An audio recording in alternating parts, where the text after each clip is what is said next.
Welcome to Traverse, a Huckberry podcast with myself, Chris Burkhardt, and Charles Post. Our guest today is none other than Mike Rowe, best known as the longtime host of Dirty Jobs and the narrator of The Deadliest Catch. He's an author and a podcaster who's deeply interested in America's relationship with work and how we value that work. In 2008, he founded the Mike Rowe Works as a way to highlight job opportunities in trades. That foundation gives hundreds of grants each year to skilled workers. I can see why he's been named multiple times to Forbes' list of most trustworthy celebrities. Today, we talk about the power of finishing, work as a muscle, and why you may need to find a different toolbox. I'm Chris Burkhardt. And I'm Charles Post. Let's jump on in.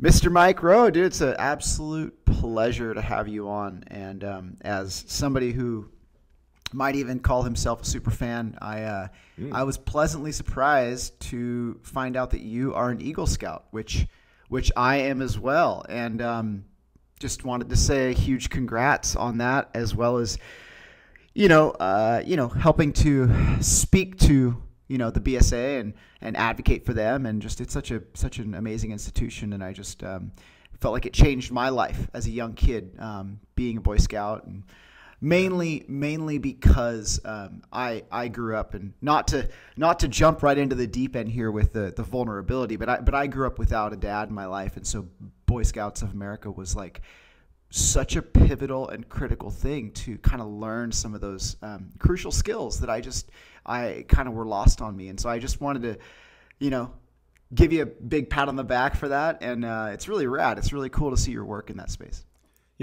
For me, I think the country still needs the Boy Scouts. I think the country needs Skills USA, the Future Farmers of America.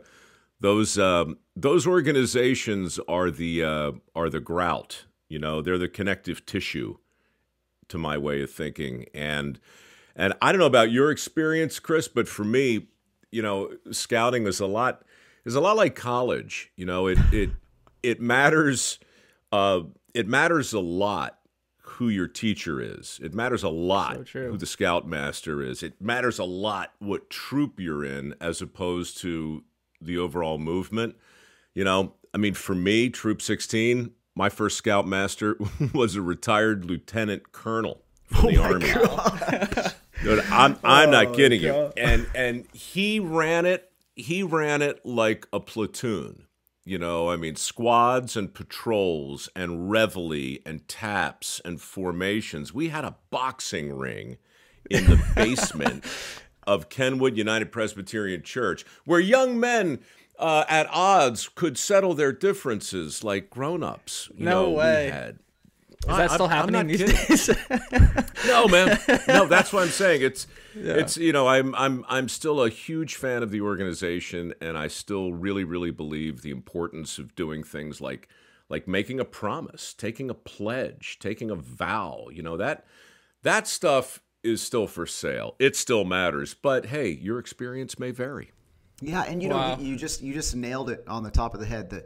The thing I always tell my wife and I always tell my boys, because where I live, my troop, it's kind of disintegrated and it's not what it was, and so obviously I've taken it upon myself to really to provide a lot of that teaching and those skill sets. But the main thing that after years of thinking about it, I'm like, okay, it wasn't, underwater basket weaving or, whatever.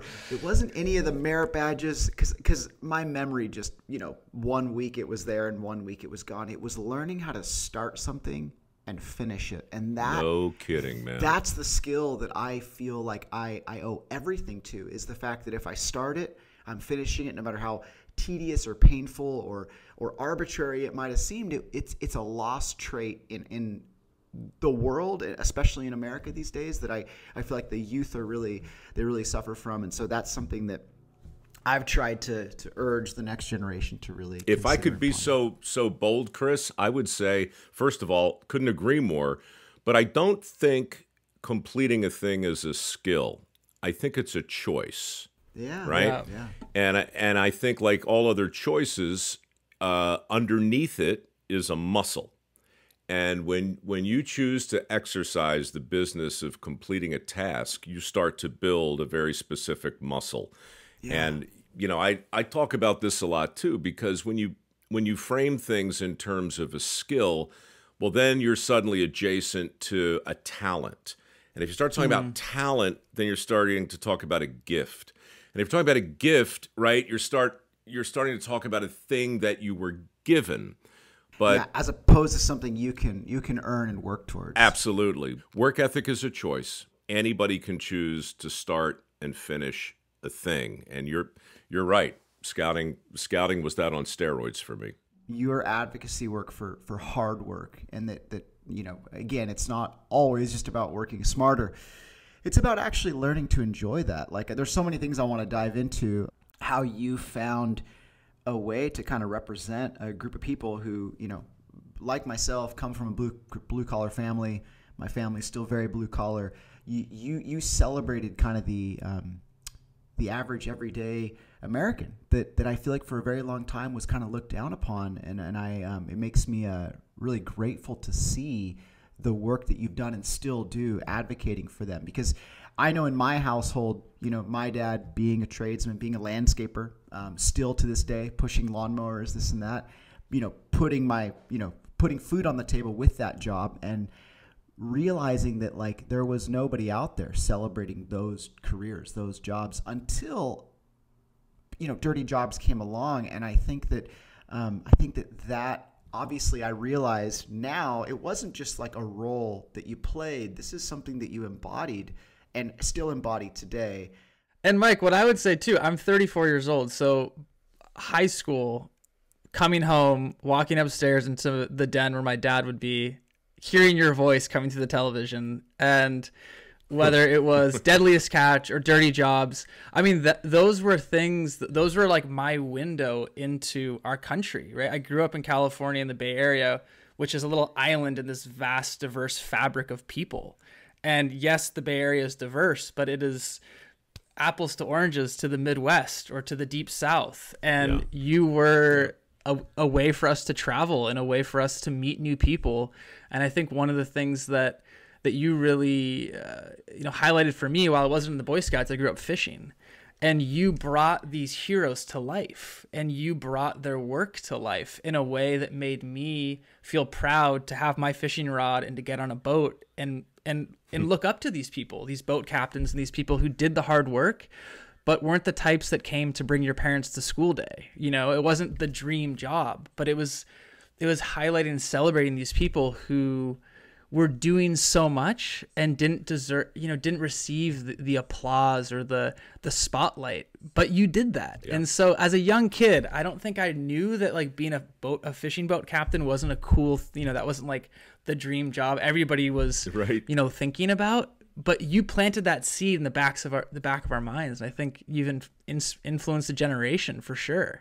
Well, look, that's some high cotton. Thank you. I would love to tell you the story of how I sat down and imagined a plan that would lead me and allow me to do that very thing. And then I would love to just pat myself on the back as we discuss how beautifully I executed that well thought out strategy. But of course, that's not what happened. It's a crooked road. Reality TV didn't exist when I sold Dirty Jobs to Discovery. Nobody understood what it was, including me.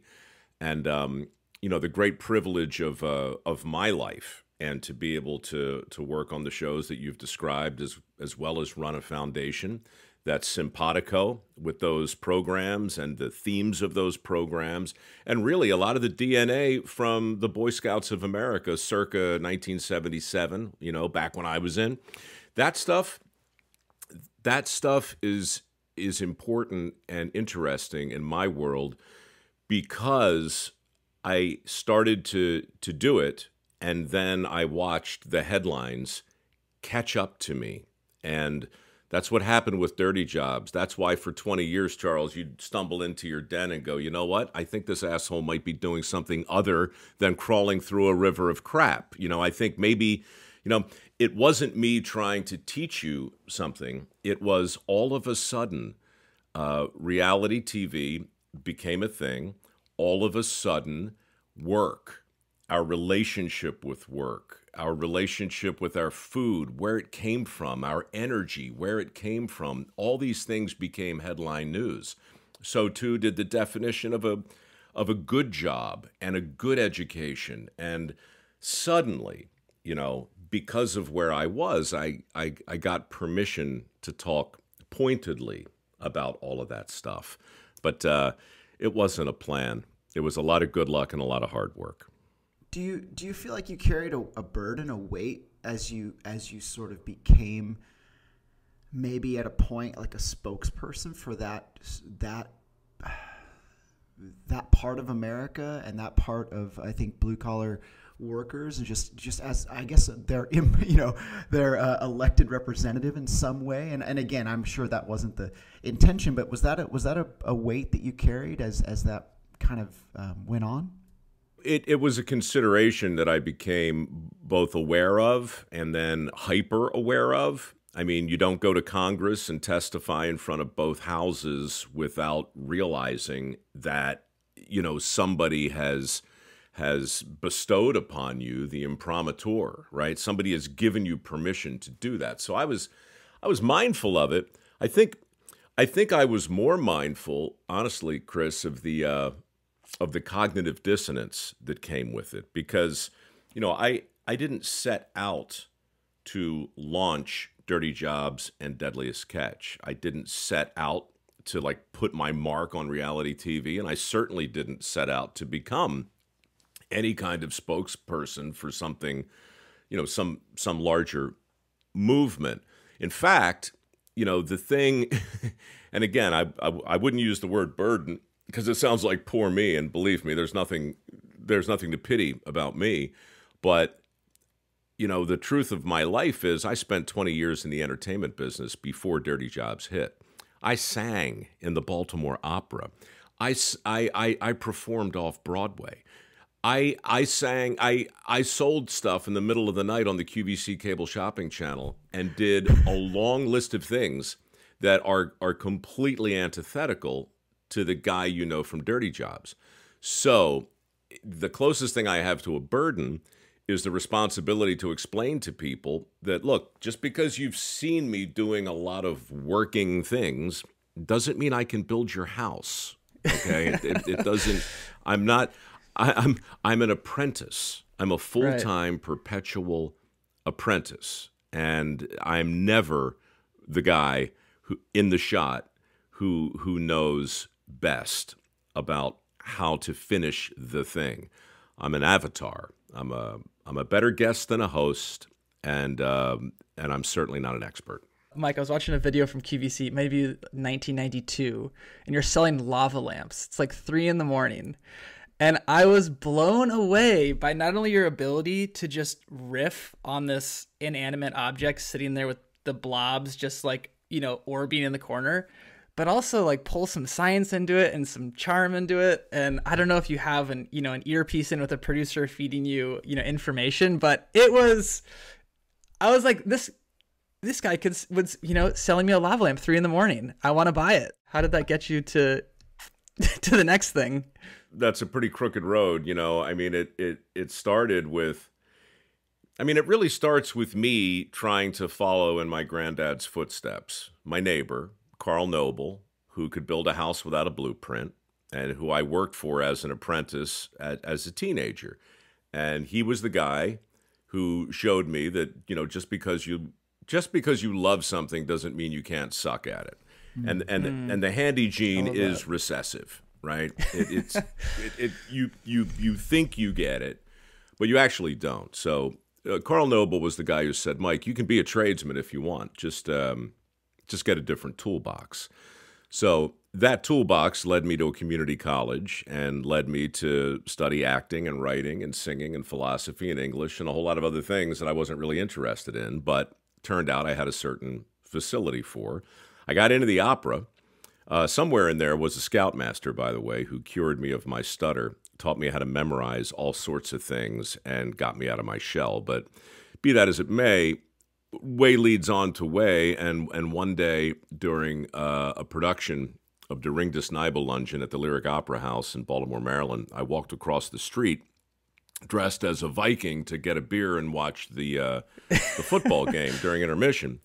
And while I sat there, I looked up and I saw a big guy in a shiny suit selling pots and pans where I'd expected to see the football game.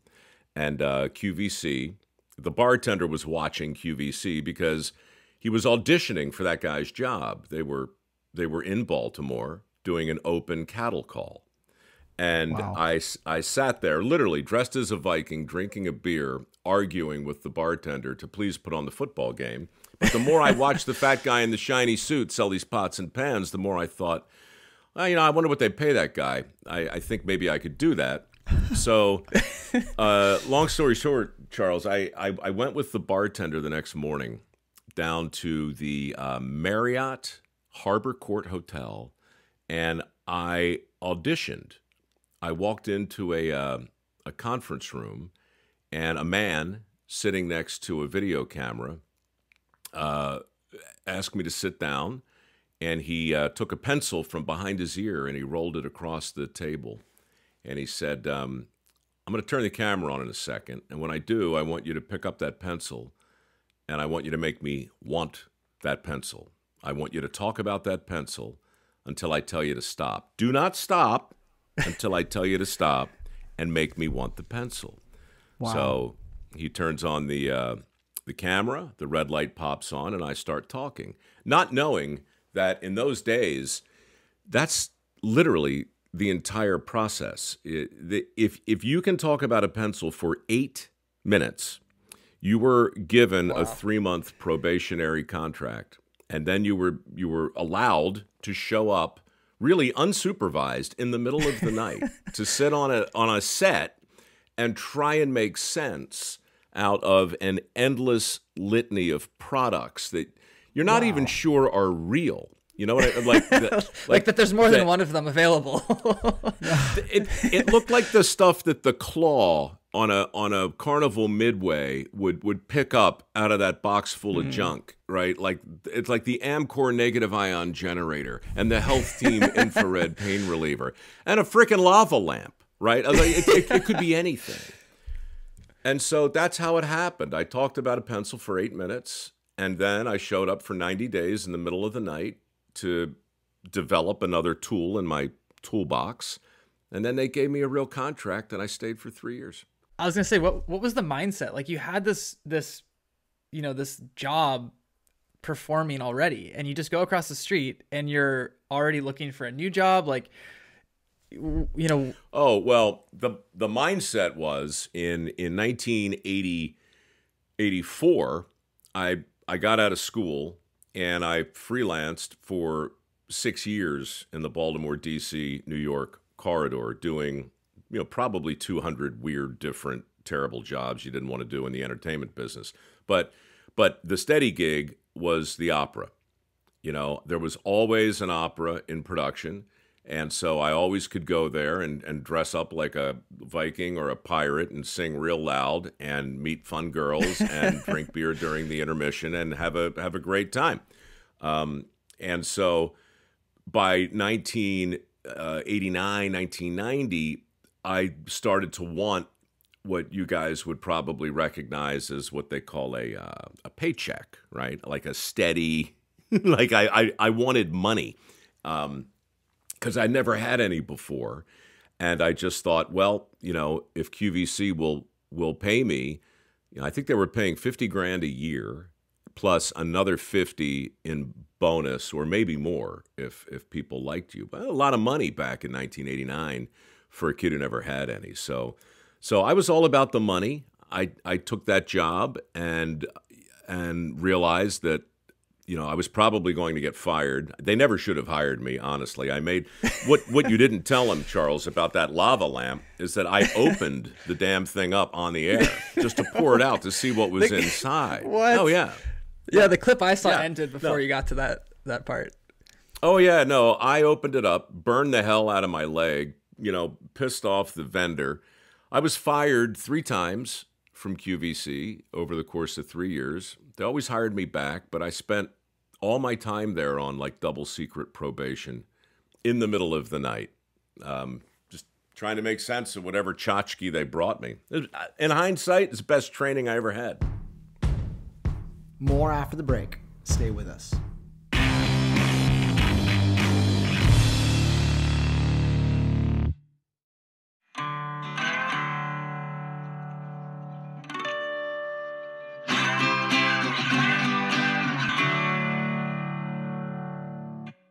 I want to just back up a little bit to what you mentioned before about, this reality TV. People don't realize that like Deadliest Catch was essentially the very first foray we had into reality TV, besides what was happening at MTV at the time. But this was our first look at like real lives happening in real time.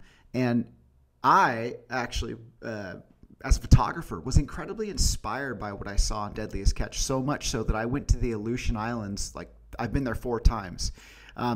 You were there early days. I mean, in terms of bringing exposure to it, obviously the show is based out of Dutch Harbor. For those that, don't know, it's a, tiny, island basically right off the coast of Alaska between Russia. And it's the Wild West. It's a rough place. And I'd love to have you just give us kind of like the lay of the land as to what that was like. Because I think most people maybe don't realize that you were actually slated to be in the Deadliest Catch as a host, and then you kind of had to make that decision between that and Dirty Jobs. But they shot a few episodes with you there, and I know we shot a whole season.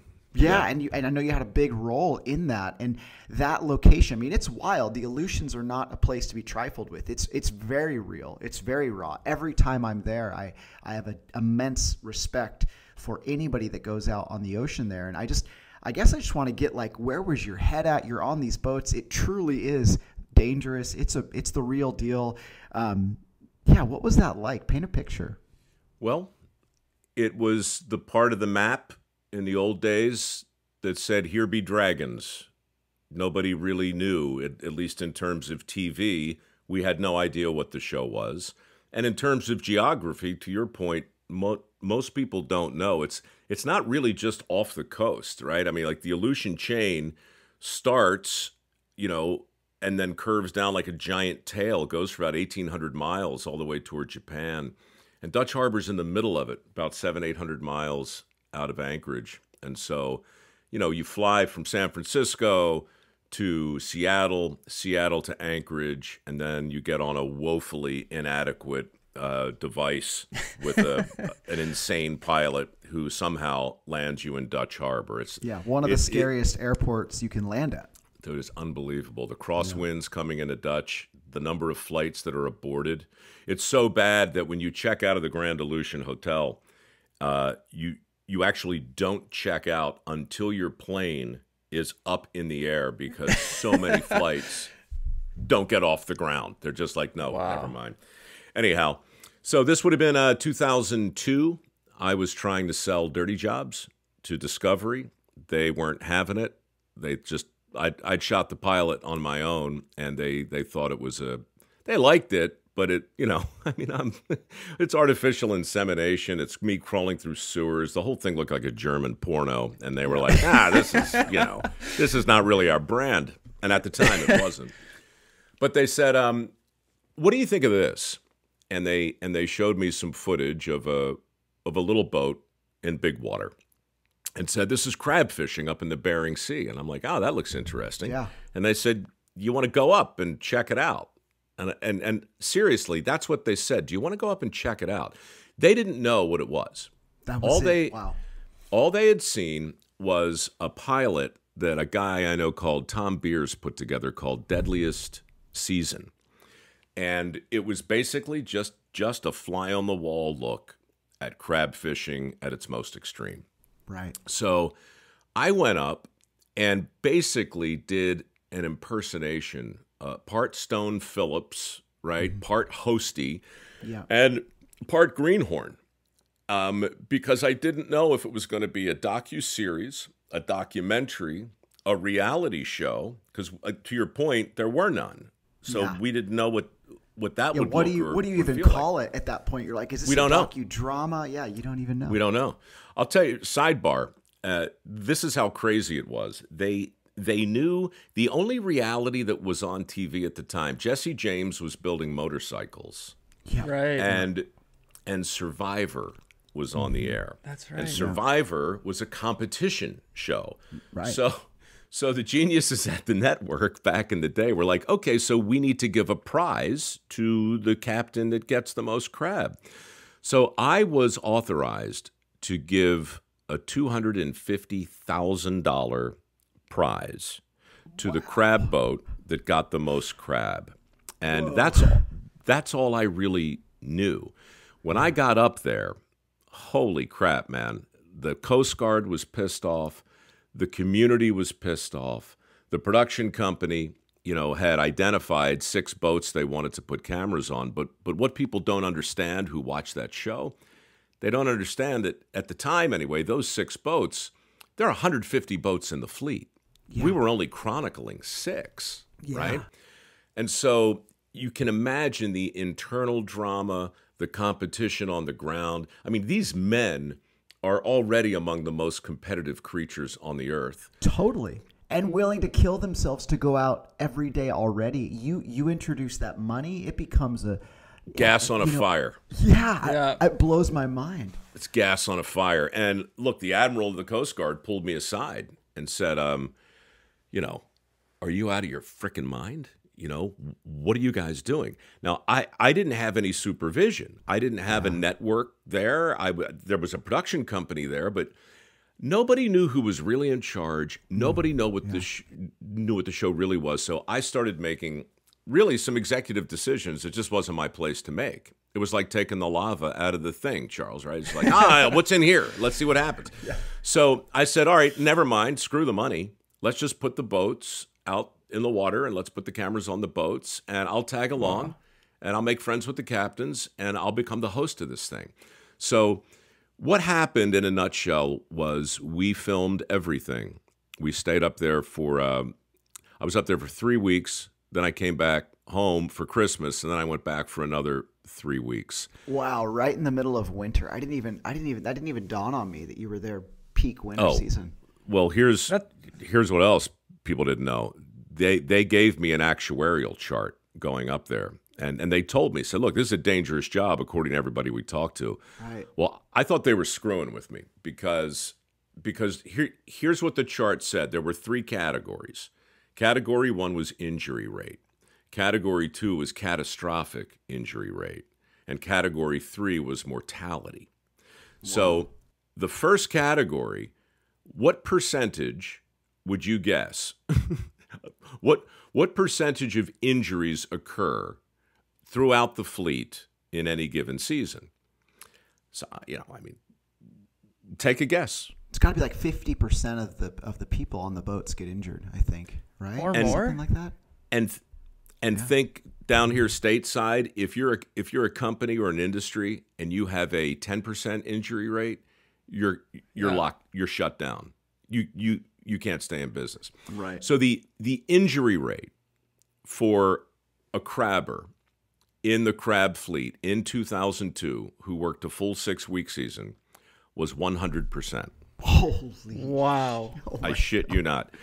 If you worked a full season on a crab boat in 2002, you were going to get hurt.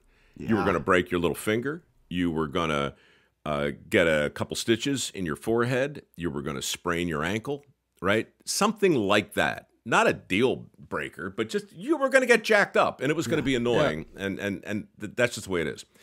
Category 2, catastrophic injury rate. Crab pot slides on the icy deck, crushes your pelvis, right? You get an aneurysm. You got to get airlifted off, like something that something takes real. you out of the sketch. Yeah. If you can get airlifted off. If you can. Exactly. 9%. 9%. So almost 1 in 10 are going to get seriously hurt.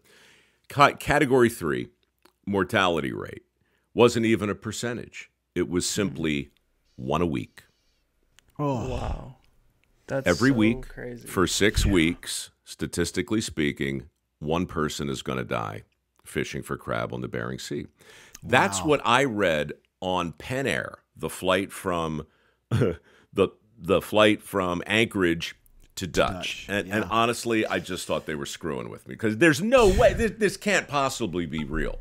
To answer your question, Chris, when I left after being up there for 6 weeks, everybody I knew got hurt, including me. 1 in 10 got jacked up badly, and 6 men died. Wow. That actuarial table was a prophecy. It couldn't have been more accurate. Yeah. So I came back to the network with all this footage, and I'm in all of it. I'm in a lot of it, and there's plenty I'm not in too. We had a ton of stuff to pour through, but we had to decide what in the hell is this? Because it's something, but is it a documentary? Is it hosted? Blah, blah, blah. So, answer your question, they ordered Dirty Jobs based on a lot of what they saw on those boats, but they knew that they couldn't have me hosting 2 shows. So, they said pick one. When in doubt, pick the one with your name in the title. But they but they let me stick around and narrate Deadliest Catch, and we just are going into season 19. Yeah, it's unreal. I think it's one of the longest running. I mean, if not the second or the first longest running, reality TV shows of all time, which is incredible, really incredible. And Mike, I have a question about, you come out of that first foray into Deadliest Catch, and you have all this just incredible footage, right? You're meeting these people who are extraordinary. You're experiencing this line of work that's hard to even fathom, even for somebody, on the docks looking at it, square in the face. What do you hope, the audience takes away from this footage, from this experience, from this window into this world? I have to check myself because what I want to tell you is the truth, but it's not the first truth. The first truth, and the most important thing to remember, is I want you to be entertained. I want you to be on the edge of your seat. From time to time, I want you to hear the sound of your own sphincter slamming shut, right? And same thing with Dirty Jobs. I want you to laugh, and I want you to go, God, you got to be kidding me. Thank God this isn't scratch and sniff. Man, I would never do that. I want you to go along for the ride and enjoy all of it for the entertainment proposition that it is. But there's a flip side to that coin. When you watch Deadliest Catch, I want you to also, ideally, I want you to think to yourself, Jesus, you know what? You can't script the Bering Sea. You can't fake that. Reality has become a cesspool of fakery and choreographed nonsense. Pageantry. Reality is theatrics. Yes, that's right. And look, Deadliest Catch too. You have to find storylines. You have to do lots of things as producers to keep the thing on its feet. But the reason it's still on the air is because you can't script the Bering Sea, and that every so often, a rogue wave is going to come along and take somebody out of the sketch permanently, and that's horrifying, but it's also a reminder that there's a price to pay for a lot of different jobs that are out there, and you can't arbitrage the risk or the danger out of the work. It's real. It is what it is, and that's important. The reality nonfiction world is full of hosts, and I was one of them for a very long time. But I was baptized in a river of crap here in San Francisco for episode 1 of Dirty Jobs, and I learned, honestly, the big moment was I'm an okay host, maybe even a good one, but I'm a better guest. And if you can get out of your own way and let the person you're with be the expert, if you can just remember, 2 ears, 1 mouth. I'm a guest in your sewer. I'm a guest in your world, right? And so, when I think of it in those terms, it's like, then it gets easy. Then I don't have to be a great crab fisherman or a great sewer inspector. All I have to do is try. And, in that world, yeah, that's how you stay on the air for 20 years. Manage expectations. You kind of held space for these people, which is kind of a new age-ish term, but I think that's the only way I can really describe it, is like you created a great space, a comfortable space for them to exist. And it was obvious that you were their heroes, which, as a young kid who grew up and was like, well, I want to do anything other than what my dad does for a living, and I eventually ended up doing something very different, it was cool to have a show dedicated to kind of like making those people heroes, which was awesome and really rad. Well, thanks, man.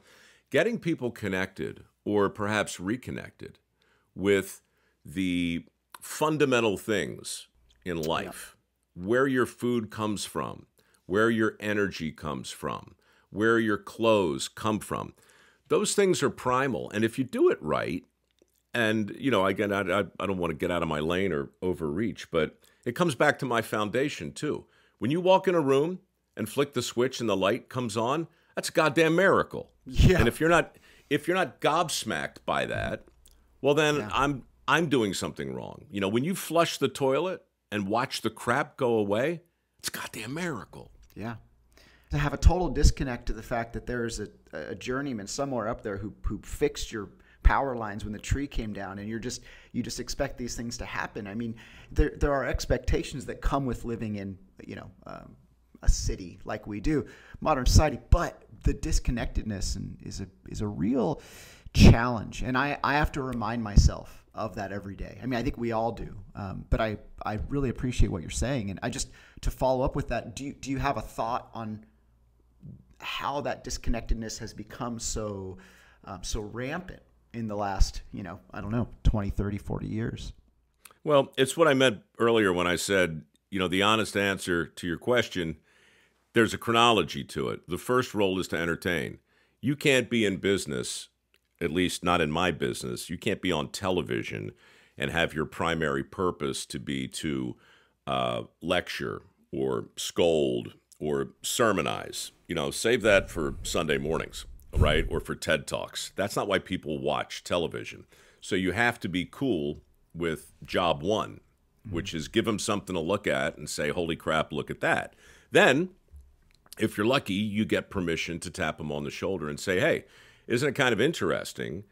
Look at all the opportunities that are available in this industry, right? So that's what I started doing back in 2008 when Dirty Jobs was really at we were the number one show on cable that year, I think. And, a lot of people like Charles were wandering into their dens going, oh my God, there's this guy doing his thing. And right. And so you asked earlier, Chris, do I feel some sort of burden? Well, no. But when I realized how many people were watching the show, and when I realized how many fathers and sons were watching it together, and mothers and daughters too, had a weirdly wide demo. Huge. When I realized that, I thought, that's something to think about.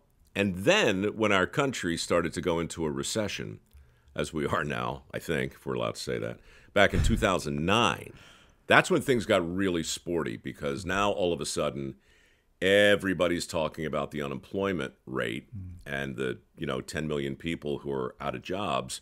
But everywhere I went on Dirty Jobs, I'm seeing help wanted signs. Yeah. So I was like, what's going on in the country? Why is it so hard to hire in these vocations? Yeah. And why are so many people not trained or educated or skilled for the work that does exist? And that's what started MicroWorks in 2008. It was a PR campaign for a couple million good jobs that existed, but that nobody seemed to want.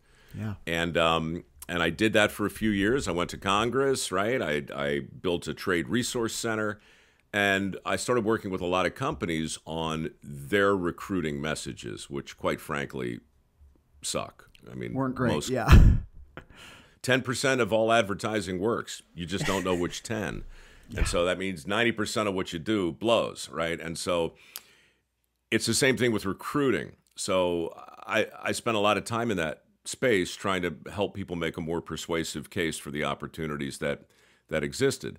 And then that changed because, again, I don't want to be the lecturer. I don't want to be, the rich old white guy telling people to get a freaking job. No one wants to hear that. So I started raising money and giving it away. We gave away about $1 million a year, every year, in work ethic scholarships. And these are scholarships for people who do not want to go to a 4-year school, but instead are willing to learn a trade, right? That was me, yeah. Any trade, welding, steam fitting, pipe fitting, electric, like my granddad, right? Plumbing. I mean, it's just down the list. And so today, we've been at it 15 years, started the foundation on Labor Day in 2008, and we're still at it. We just gave away $2 million. And when you ask a guy, I just talked to a kid who I gave, it was like $6,000 for a welding certificate. It was nothing. But he qualified. He jumped through all the hoops. He's a hard worker, showed up early, stayed late, took a bite of the crap sandwich when it was his turn. He didn't care. He just worked. This guy today tells me, okay, so he got his welding thing, started doing it, went up through the TIG and the MIG welding, and then he started underwater welding. So then he started traveling around the world. He's banking $150,000, $200,000, $250,000 a year in tax-free countries, right, all around the world. Comes home, saved his money, gets his electric certification, hires a couple of buddies, buys a couple of vans. Now he's got 2 plumbers, 2 electricians, heating, air conditioning. He's got 12 people working for him, 4 vans, got a mechanical contracting business that's doing between $3.5 and $4 million a year. Incredible. That starts with a $6,000 welding certificate. It's also the belief and the validation from somebody that, like, hey, you're on the right track and I want to support you. I think that sometimes is overlooked. Yeah, man. I mean, you kind of laid the pipe in the first couple of minutes of this, but that's really what it comes back around to. Well, I love laying pipe, You said it exactly right. You said back to scouting. Yeah. What was the big skill? What was the big muscle it taught you? How to finish something. Right. The thing with dirty jobs, the thing with the skilled trades, if you're a welder, I don't know what you're going to make. I don't know where you're going to work. And there's a long list of other things I don't know about you. But I know this. I know that you always know how you're doing. All you have to do is look down at the work in front of you. And you get that kind of feedback. And when you finish a seam, when you finish a weld, when you finish whatever the project is, that triggers, in me anyway, a shot of dopamine. Yeah. Right? It's like that is pleasurable. Well, and Mike, you've talked to so many people from so many walks of life, from so many backgrounds. Looking back on these thousands and thousands of conversations, I'd love to hear if you have any insights into the balance of happiness and pursuit of occupation, of how do we spend our time. Yeah. Because people talk about dream jobs, and then you talk about jobs that are recognized because there's an opportunity. But where does happiness and opportunity and value, where do those things kind of coalesce? And are there any learnings you can look back on and share with us? Well, sure. I mean, look, the honest answer is a 300-page book I can't get around to finishing called Lessons from the Dirt, which I promised a publisher I'd write 10 years ago, but I just haven't had time. But all those things are dots on a table, right? Job satisfaction, happiness, skill, money, balance, challenges, all these things, and they all matter. What I think is interesting is the chronology, right? What do we tell our kids? What do we tell each other? What are the stories we tell about how we get to a place that we would call happiness, or how do we get to a level of job satisfaction that the average person would look at and go, okay, that looks like a plan for me. And I think what we do basically is wrong-headed. and I think it's wrong-headed because it's fundamentally flawed, but it's also served up as cookie-cutter advice for everyone. And this is what we tell them. We say, look, you want to be happy on your job, here's what you do. You sit down and you really, really think really hard about what you want to do. Be honest with yourself, all right? Be honest, but really give it careful thought and then decide. Now, let's go out and make it happen. Borrow the money, if you need to borrow money, to go to the school. If you need to go to the school to get the certificate in order to let you become qualified to get the next certificate. And if you need to borrow money to get that certificate, then borrow the money. We'll make the money available for you, okay? And then when you finally get a shot, when you finally get all your ducks in a row, start interviewing, and as you interview, maybe you'll get hired, maybe you won't, but keep at it. Never quit. Never quit. Keep going. Remember what it is that is going to make you happy, and so forth and so on. And so you finally wind up with a doctor who always wanted to be a doctor, who studied for 15 years and now has $300,000 a year in medical insurance, and he has a staff. You're not going to make money for another 10 years, and he's working 15 hours a day, and my God, somehow he's just still not quite happy. So it's like the permission that we give ourselves is very narrow. Like we have to do all these things before we let ourselves go, okay, that was satisfying. Again, to your point, Chris, you finish a task, you can take a lot of satisfaction and happiness in that, right then, in that moment. The lesson from Dirty Jobs is it's all backwards. If you want to be happy, here's what you do. Don't worry about what makes you happy. You can't trust that. You're too young and too stupid to know. No offense, but you can't trust that. What do you know? I thought I'd be happy if I could follow in my grandfather's footsteps. As it turns out, I needed a totally different toolbox. I didn't know that, but I learned it along the way. And along the way, I had some laughs. I sang in the opera. I met a lot of girls. I took the lava out of a lamp, right? I learned a bunch of crap along the way. But on Dirty Jobs, it's even more extreme than that. If you want to be happy in your work, here's what you do. You look around and you see where everybody's going, and you go the other direction. You take the reverse commute. You find an opportunity that's open, a job that nobody else wants to do, and then you learn how to do it. You study. You show up early. You stay late. You eat the poop sandwich when it's your turn. And please don't tell me this doesn't make you happy or line up with your wish fulfillments. No one cares. Just do it. Get good at it. Then get paid for it. Then figure out a way to love it.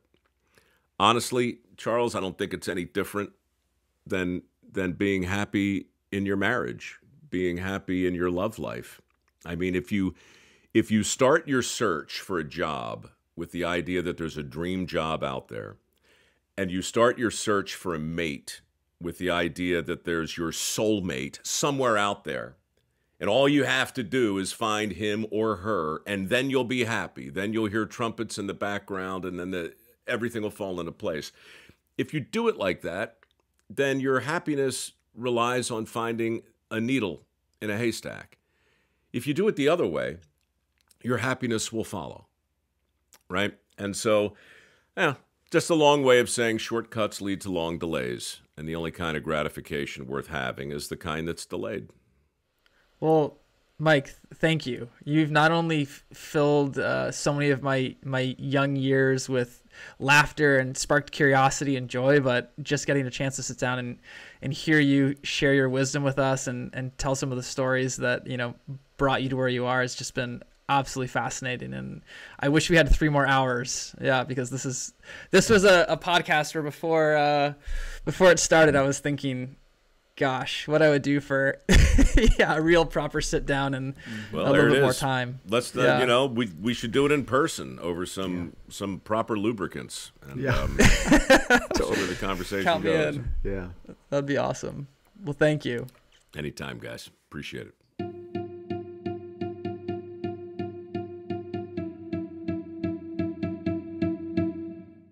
dude, Mike Rowe. That guy is just a toolbox of information. I mean, just hearing his voice when it all started and seeing his face was like surreal. I mean, where do we even start? He's been, I think, a staple in so many people's homes for 20 plus years, and, you know, opening our eyes to a world that so many of us knew existed but had no idea of what it really was about. Totally. Honestly, that was more than I expected. You know, he has such a wealth of knowledge, but not somebody where, like, you know, he's seen it all, done it all, and it's just kind of sitting in the brain somewhere. Like, he's been able to articulate it, bring it to the forefront, almost synthesize it for the masses. Totally. And I mean, I think one of the things that I really admire about him is that he's been able to quietly work in the background, uplifting all of these people. He's not sitting there saying, hey, look at this guy crab fishing, or look at this plumber, we need to respect them. He's just sitting there with a spotlight saying, I'm going to be here and I'm going to put this light on these people and let you realize how amazing they are and how essential they are and how brave and skilled and just tough they are. And I think that's just such a humble approach. I don't think he even ever really acknowledged or recognized in the beginning how much of an impact his work would have on the tradesmen of America and just overall, globally, right? Like, he made it cool again in many ways to kind of celebrate the people that, you know, have a chance to do this kind of work and work that often isn't celebrated. You know, again, as I shared in the podcast, like, coming from that type of family, I felt proud, you know, to like be digging ditches with my dad. And I just think it's a real rarity, you know, to find somebody who kind of embodies that. And then not only that, as a host, which he hates that word, but to kind of take it a step further, create a foundation. Like, I really loved his perspective. Well, and I think one of the things that surprised me was, you know, really digging into him as a person, right? We often associate him with the work, with the jobs, with the show, with the people he's like the mentee or the apprentice for. But I'm so inspired by his appetite, his bravery on his own path, his ability to accept that these twists and turns are inevitable, and that you can just walk into that bar and see something on the TV and say, I'm going to go for that.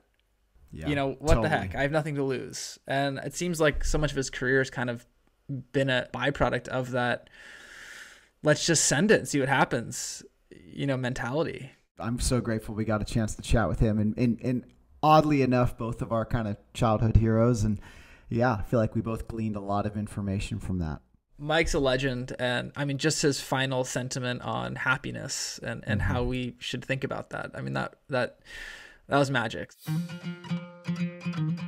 The Traverse is a Huckberry production in collaboration with Chris Burkhardt, Charles Post, and Duct Tape, Then Beer. From Huckberry, Andy Forch, Richard Greiner, and Ben O'Meara are executive producers. Mike Idell and John Desabry are senior producers. Matt Marr, Benjamin Rawls, Aaron Para, and Willis Smith provided additional production help. From Duct Tape, Then Beer, Becca Cahal and Fitz Cahal are executive producers. Evan Phillips is the senior producer. Music by Greg Jong and Graham Barton. Until next time, see you out there.